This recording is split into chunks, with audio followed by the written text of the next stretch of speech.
moving. Have you moved from where I went to your house? Oh, We are recording now, by the way. Are you, Greg's talking to Jim. Are you still on the very south end of, Yes, he is apparently. like basically Okotoks or High River or? No, we're in Calgary. Oh, okay. Yeah. Cool. Yeah, house in Calgary. Yeah, I remember your place. That was in Okotoks, was it not? That I went? Yep. Cool. What area of town are you in now? We're in Sundance. Oh, so you're south. Yeah. Yeah. And you were near the film festival? Yeah. Yeah, that's the one. Yeah, that's the one, eh? Pat, I remember being at your house. I don't know where in Lakeview. Yep, that was my parents' place. Yeah, Greg and I went there for some reason. I forget why. Yeah, my folks lived there from 1975 to 2007. Oh, okay. So I moved out and then back and then out again. So yeah, last time I was there was, oh God, probably 20 years ago, something like that. Yeah. Yeah. I think that once in a while, because Leanne and I sometimes will go walk around the, Oh yeah, yeah. the lake over there, and I'm like, Pat's parents are around here. Yep. Corner of Lakeview Drive and 66th Avenue. Very corner house. There you go. Now, where's Sundance? Is that in the south end? Yeah, southeast. Southeast. Yeah. Yeah. Cool. Yeah. Do you want to Are you pick guys up? frozen? Oh, there you go. You froze for just a sec. Do you want to pick up where you left off on the freelance trumpet thing? How did you get started? Yeah. Sure. I don't know if I want to say unfortunately, but it was Dave Jones that kind of started it and kind of introduced me into that world, because I met him when I was in Stampede Band. And then, like I said, we started Outriders while we were in Outriders. He was directing it. I was the assistant director. And then just to clarify, that's an adult group of former Stampede show band members. Is that right? Well, is that how you classify it? It used to be, yeah. Now it's kind of just like a community group. You don't really have to go through the bands anymore. Okay. But at the time you were doing this directing, that's what it was. Yeah. Okay. Yeah, correct. Yeah. So, and then we did that for years and years, and then we left that and started our own community band, Rhythm's Edge, and we did that for a long time, the two of us. And during all that, I was subbing in with Primetime on various things when they needed somebody. And then I guess when Dan Johnson left and moved to Vegas, it's kind of when I officially, I guess, broke into the scene and all that kind of stuff. So, yeah. Ever since then, lots of shows. I do a lot of theater shows. I was just looking. I think I did Full Monty. I think was my first theater show that I did in 2007. It's kind of when I did that. But Pat, I don't know. We must have met, like I said, at the university. But I know I did the Grandstand show. I think my first one was 2006. Okay. So well into Primetime and all that by then. And I started Grandstand show in 1994. Yeah. And went through till 2009. Okay. And that's when Dave formed Primetime was 94, wasn't it? Yeah, it was, yeah. Yeah. Right at that same time. Yeah. Yeah. They went through a big transition. The Grandstand show went through a big transition from what they were doing, the personnel they had before. And Sam Lafia, if you remember Sam, of course. Yeah. Sam came in, and I remember I auditioned when St. John's Music was on 14th Street and 11th Avenue. Yeah. Just before you go under the bridge to go towards the downtown. Right. And I went and auditioned for Sam there. And that was 1994. Oh, okay. And I'm trying to think who we had playing lead on it before you got there. I know Gary Guthman came in and played a bunch. And actually Tchaikovsky snuck in one time too. Arnie did it one year? I remember Gary walking in, seeing Arnie there, and he just went white. And Dan. And Dan too, yep. Yeah. And then Mike Harriet, wasn't he brought in a couple of times? Yeah, when I first did it, Harriet was lead. Well, we were on the Grandstand show together when Mike was on it, right? Yep. Yeah, that's right. Yep. Yeah, that's right. So, yeah. But my first official gig with Primetime, not as a sub, when Dan had left, was we played at Olympic Plaza with Bobby Shue. Oh yeah. Do you remember that one? I do remember that. I think that double C at the end of Joy Spring is still ringing. It's still there. Yeah, I Yeah, I think think it's so. still. I hear it. Well, yeah, I'll never forget that. Yeah, he kind of laid into that one a little bit, didn't he? A little bit. I don't think he'll back now. Really? No, not at all. He's not known for holding back, really, though, is he? With or without trumpet. Yeah, Yeah, no kidding. that is true. Yeah, we should just get on here and tell Bobby Shoe stories at some point, maybe, That would be fun. and then send him the link.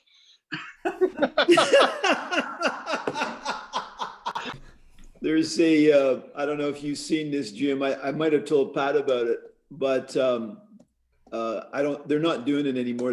I don't think they've done it for a while, but there was some kind of trumpet Stan Kenton-y big band kind of tribute thing that took place quite a few years in a row, I think, in LA, in the LA area. So of course, shoes at those things, right? And it's supposed to be like a round table discussion or a panel discussion. Al Porcino, Bobby Shue, and Maynard, right? So I'm watching this thing, and Maynard's late, and Shue is freaking hilarious, man. And Porcino's like really, really quiet. And just the odd comment here and there. Shue's just going for it, man. He's going to town, right? He's cracking everybody up.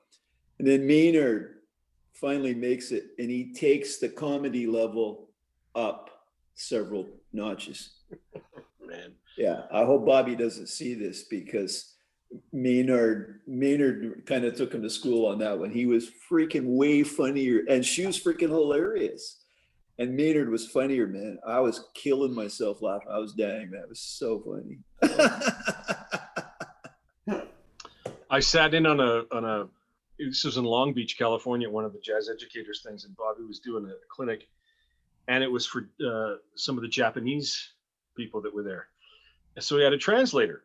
So as he's talking, this small, very cute Japanese lady's talking to the crowd and converting it to Japanese for them. And he's talking about education and stuff. And he mentioned something about something that he had done, like some sort of thing in his career that was quite significant. And then he started talking about his old band teacher. And he said, "That's funny. My old band teacher didn't think I would amount to anything, but then all of a sudden when I did this or whatever, he was like, oh yeah, Bobby Shue, my student, student of mine." And then she's saying all this stuff, and he goes, and he pauses for a second and goes, "That's the definition of a wanker." And she's going along like that, and she stops. She goes, like whatever. It was quite funny. I don't think there's a Japanese translation for wanker. So it's pretty cool. Pretty epic, that one. Yeah. A lot of people busted a gut on that one. Oh, yeah. So. English speaking folks, that is. Yeah. Oh my gosh. Yeah. Wow. But anyway. You guys will get it. I don't think I told you this one, Pat. Did I tell you when Shue was here in January and the dinner that we had for him? Because we would always have the guest artists go to a dinner, because we kind of, for 3 years, I think 3 or 4 years now, we've found a sponsor to pay for these things. So it's like, okay, we got to have dinner, do a big dinner for the sponsor, and have the guest artists so that the guy can, meet the artists and stuff. And the guy's a former trumpet player and a very successful financial planner now. I think he's like mid-30s, maybe late 30s. And apparently when he went through the college here before it was university, I'm finding out he had some pretty serious lead chops. And this was back in the day when Arnie lived out here, and Arnie was his teacher. And I think he was around when the Jensen sisters were around too. But anyway, I digress. So we managed to not only get Bobby Shue here, but we got Joe Magdarelli as well. So there's the two of them, right? And then the donor brings his girlfriend. I think you told me this one. Yep. Okay. What Jim needs to hear it is. And brings his donor to the dinner. So, okay, so here's me, Whoa. right? Here's me, and there's Shu across from me. Here's the donor in front of me, the donor's girlfriend. And next to me is Joe Magnarelli. And then next to Joe is Corey Taylor. And next to me is, I think he was the chair at the time. And then the provost, the vice president / provost of the school, and her husband, right? Yeah. So there's all sorts of conversations going on, right? There's a shitload of people, and I'm trying to monitor this thing because I'm the one that's kind of like has had a hand in putting it together and everything. And the guy from the foundation was there too, but that doesn't matter. So I'm trying to monitor all of these things and eavesdrop on these conversations, right? So then all of a sudden, Joe Magnarelli does this. I'll never forget, man. He actually does this. He goes, whoa, time out. And I'm like, Joe, what's up? He's like, time out. Bobby, ask her what she does for a living. So she was like, and he leans forward, and he goes, what do you do for a living? And she goes, I'm a sexual empowerment coach. And Bobby didn't skip a beat. He goes, do you have an opening at 8:30?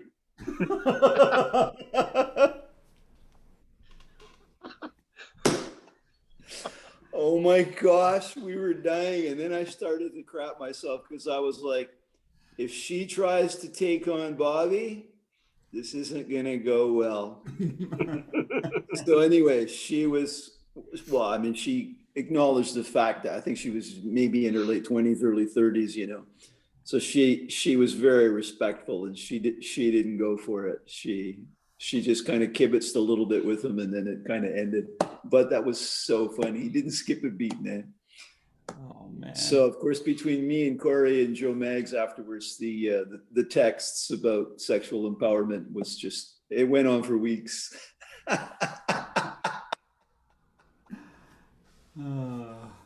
Oh man, it's too funny. I think we need to put a video together of just shoeisms and send it to him. I'm thinking. There you go.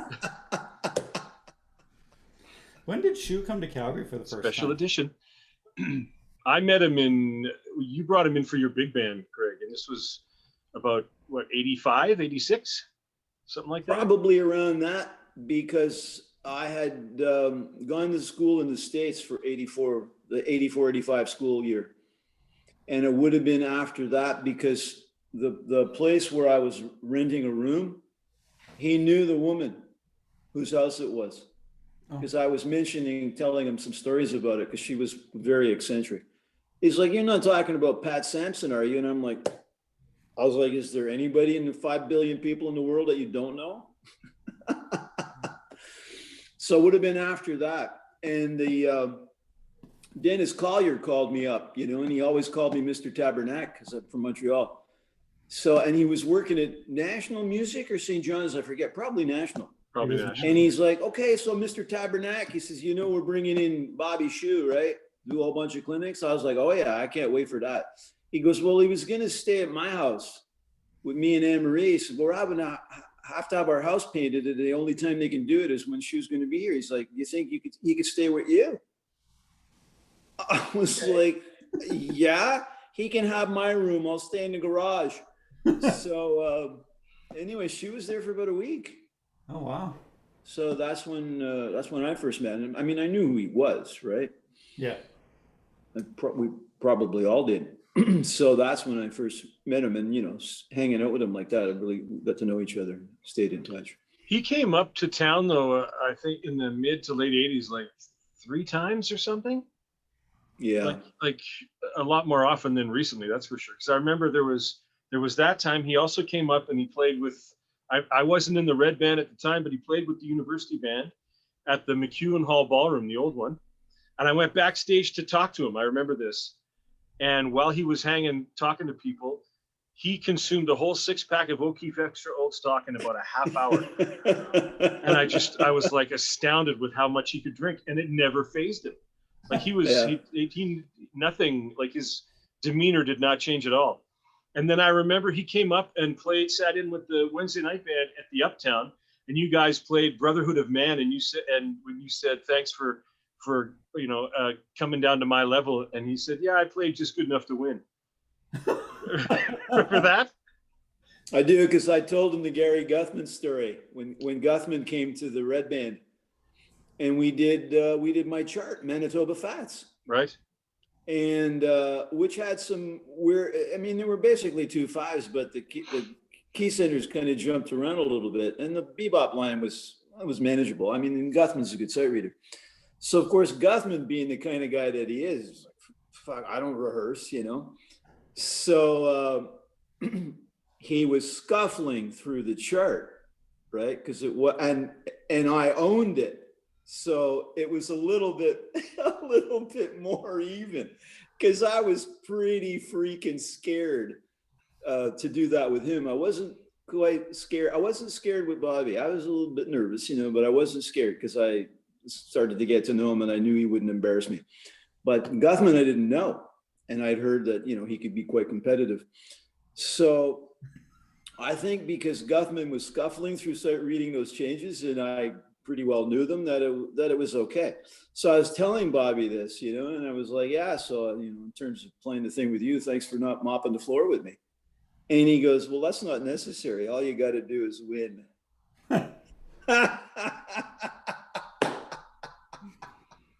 Oh, that's good.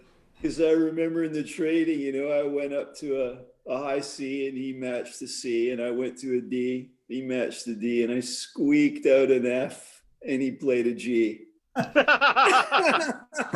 course he did. Of course he did. Yeah. He was like, okay, I need to put a stop to this before Greg hurts himself. He'd probably win on the pedal note one as well, unfortunately. What's that? He'd probably win on the pedal notes as well, so. So, yeah. Yeah, and then he came up one time to do the band directors convention, and he did a lecture on, he was all over that idiokinetic thing at the time, and he did that. Yeah. And that's when he told me the famous Frank Rosolino story. Pat, you might want to pause this. Okay. Because it gets crude. I don't know if you guys see this. And we're back. So yeah, I can't remember when I met Bobby for the first time, but it must have been late 90s, early 2000s, I think. And you studied with him, did you not? Yep. Mm-hmm. Yeah, I took quite a few lessons. Yeah, that's what I thought. Because after Greg left, and then like a little bit with Ross McIntyre, then yeah, it was kind of Bobby Shue and then Alan Rizzuti. You know, a lot with that. You know, a couple with Wayne, but. Yeah, did you go to Bobby's house in LA and hang there and stuff? No? Oh, okay. No, I haven't gone to that extent. It was all when he was here and then online. Because he's been doing the online teaching thing for quite a while. Oh, yes, he has. That's right. Yeah. Yeah. That's true. And then with Rizzuti, was that online too? Yeah. Yep. Yeah. And then when he was here too. Because I brought him out here in 2005, I think. Out to Calgary, and he did some clinics and all that. So that's when we kind of met and started doing some stuff. Yeah. Yeah, right on. Who else? Anyone else of note for lessons? Nobody really. I mean, a lot of one-offs, you know. But at the ITG, a little bit with Doc. You know, we had a bit of time together and all that, and same with Chris Jodis. But you know, nothing regular. You know, other than with, I guess the most regular ones would be Alan Rizzuti and Bobby Shue and Wayne, really. Wayne and I not much anymore. If anything, we just, you know, we'll chat and say hi and stuff like that. But there's not really a lot of trumpet talk. Too much. So Who are all those pictures behind you? I can see the one that looks like the one with the pink shirt and the white jacket. That's That looks Doc like Severinsen. Doc. Yeah. yeah, that's Jan.17 at the ITG. Oh, cool. Yeah, and then the upper one over here is Wayne Bergeron, Yep. and that's myself and Alan Vizzuti, the bottom one. Yeah, Cool. and then those guys CDs. So, yeah, yeah, Right on. yeah. The one with Doc was at the ITG. So, did you come out? Cool. You didn't come for that, did you, Greg? Say again? You didn't come out for that? I did not know. Where would you have been in 2008, Craig? Oh, I was in Texas. Yeah. Oh, that's right. Yeah. No. I beg your pardon. I was not. I was in Nanaimo. I came to Nanaimo Oh, you were? in 2007. I was in Nanaimo. Yeah. Okay. Gotcha. It just seemed like I was longer in Texas than those 4 years. Right. Wasn't a wasp. Wasn't a wasp. Yeah. When did you guys play another name out of the past? Because did you guys play with Adolf Brunhofer? Yes. 'Cause it was Oh, one the of seat first- the seat of your pants big band. Yeah, it was one of the first big bands I played in too. I don't know if it was before, like a long time before Prime Time. I don't know when he formed that, but Oh, I can't remember even. Yeah, I think I was living in Red Deer and making the trip in to do those concerts. okay. Because I think the way he did it was just a couple of rehearsals and then a concert as opposed to like regular rehearsals. Yeah, So I was able to commit to something like that. yeah, yeah. And then I did. I know with you, Greg, I did a gig at Chaos. I think with the Chaos Big Band or something like that. So those are kind of yeah.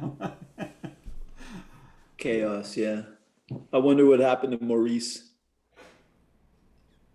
I know he bought a place out in Cochrane, and I don't know.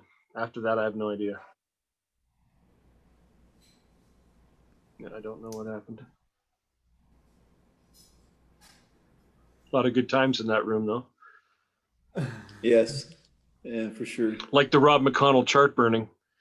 I was a witness to that one. He was like 3 feet away from me when that happened. Yeah. Yeah, and that's where I don't know if you were there that night when I had myself and a few other people had the good fortune of having Sam Noto tell us to fuck off. Wow, nice. Yeah, it was during the jazz festival, and he was playing there, and I'd come from a dance band gig because I had my tux on, and there was a few of us, and we were standing out in the courtyard, shooting the shit, screwing around. And Sam Noto, after his gig, had a few drinks and stuff, and then Maurice got up to blow because he owned a trumpet, right? Yeah. That's about it, too. By the way, he owned one. That was it. That's where it It ends. seems to me they were playing a blues, and Maurice was like F blues, and Maurice was like, I think he owned 3 notes: G, B flat, and F, which kind of will get you through a G blues on the trumpet, F concert blues. And Sam Noto started to laugh, man. He was freaking laughing, and then he's like coughing and wheezing, and I think people were afraid he was gonna freaking choke, So anyway, he calms down, and they escort him outside to get into a cab, and he's got one leg in, one leg out, and he turns around and he goes, "Hey," we're talking. He's like, "Hey, you guys." We're like, "What, us?" He's like, "Yeah, you guys. Fuck you. Fuck you." And we're like, "Okay, you too, Sam. Good seeing you." So fast forward quite a few years, right? And I'm in Ontario, and I got Kirk McDonald to come and do a workshop on a Sunday afternoon, because Sunday night he was playing in Hamilton with Brian Dickinson, Steve Wallace, and Sam Noto, and I think Bob McLaren on the drums. And they were playing at a Polish restaurant, a hip restaurant, and they were having dinner upstairs. So after the workshop, Kirk was like, "Can you drop me off at the restaurant? We're having dinner before the gig." I was like, "Absolutely." So I dropped him off. He's like, "Well, why don't you come up and meet everybody?" So on the way there, I'm telling him the story about being at Chaos and having Sam Noto tell us to fuck off, right? So we get upstairs and he's introducing me to everybody and he goes, and Sam, by the way, Greg tells me you told him to fuck off one time. And Sammy Nestico goes, he must have deserved, Sammy Noto goes, he must have deserved it. And the whole play. So everybody's like freaking killing themselves laughing. And I'm like, I can't believe Kirk McDonald just brought that up, man. It was so funny. Well, you know, Maurice pulled that trumpet off the wall one time at Chaos when Bobby played there, and he was completely shit faced, and he's trying to play through stuff, and he's got this, you know, this I'm really cool look on his face, and he sounds like a cat in heat. And Shu was just laughing his ass off, and just this shit is coming out of the horn because there's a tiny hole in one of the valve casings, and he can't get his sound out of it. So Bobby grabs it after he's done with it, and he puts his thumb over the valve casing, and then starts to play, and then takes his thumb off, puts it back on again, takes his thumb off while he's playing, and puts it back on again. He had a great time. I remember that too. Oh, Maurice. Oh yeah. Oh, meeting will end in 10 minutes, it says. There we go. We're down to our last 10 minutes of this one. Yeah, there you go. Too funny. Yeah, and I see on our timer, I started the timer 28 minutes and 18 seconds ago. So cool. Okay. Right on. Well, it was good, man. It was good to hang out. It was good to see you, Jim. Yeah. Yeah, it was great. Yeah, our first video's been converted. I'll convert this one right after and post them. So I'll let you know when they're up. Pat was gracious enough to let me hijack his video series because he does every frickin' time too. I was like, yeah, I've been wanting to put my memoirs together on a video. You know, we have to let the guests talk once in a while, though. And I was like, can I hijack yours and we can hang out? And he's like, yeah, sure, let's do it. And then we're like, let's get some guests too. So, yeah. Nice. I know you had John DeWall too. Yeah. Yeah. Is it so? And you're number 3. Is that just the 3, right? It's been so long I can't even remember who we interviewed up to now. Just Russ and John and Jim now. Yeah, John was first, and then Russ, and then Jim. Yeah. Okay. And the other one we're trying to get is Dustin. Do you know him, the saxophone player, Jim? Dustin. He was Dustin Smith. Now he's Dustin Linden Smith. I know the name. Yeah, I know the name. Yeah, you might know him. Is there anything else we should know, Jim?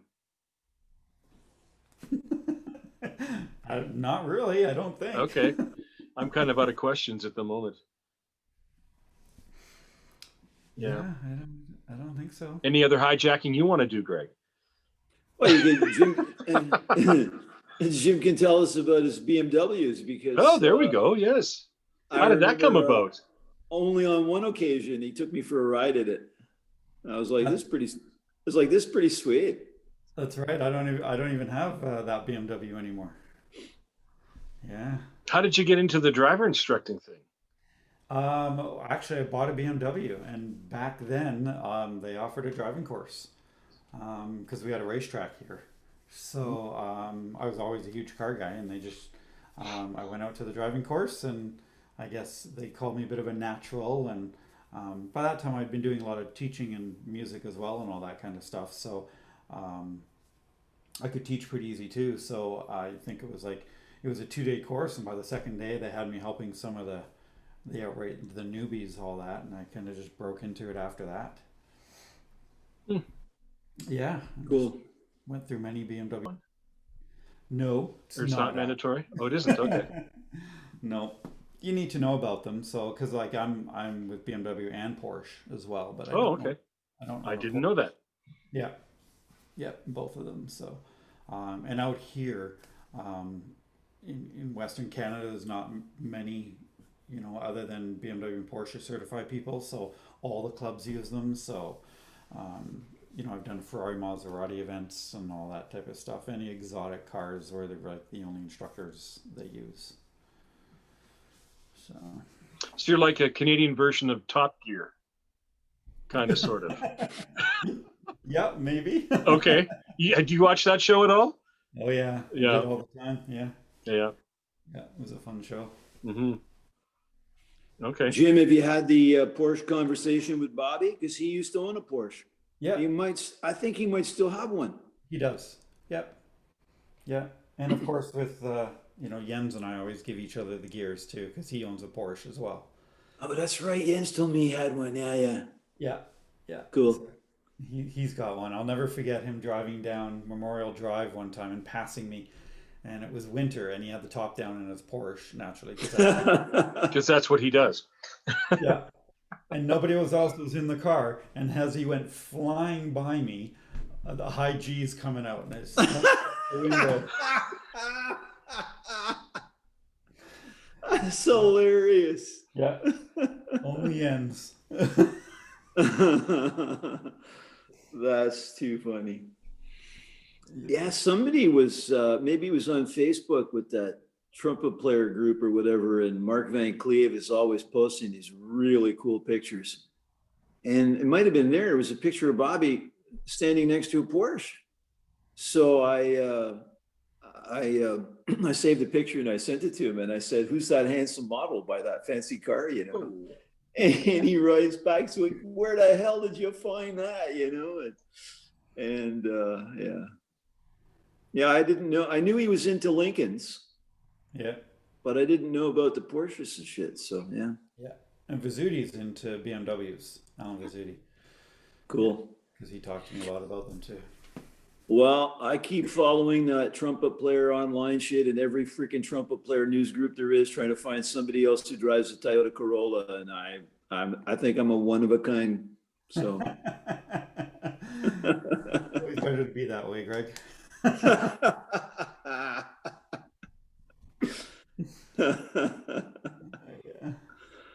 Yeah.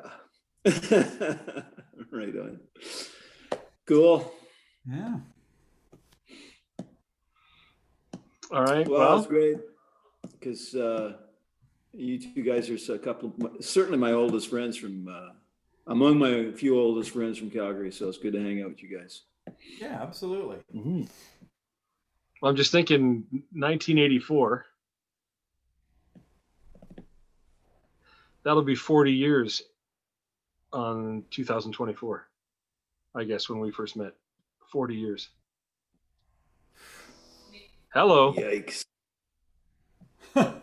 Jeez. That's, Yep. Dave Rice brought you to my high school. Because of the other few that I would have met around that time, they're not they're not around anymore. They've moved away, or I'm not in touch with them or whatever. But you guys in Dual, I stay in touch with, you know. Mm-hmm. yeah. Russ was after you guys, but sort of keep in touch with him a little bit too. Mm-hmm. Yeah. Yeah. Wow, that's a long time. God, yeah. 40 years. Yeah. Damn. I know. I think I need a drink. And I don't even drink.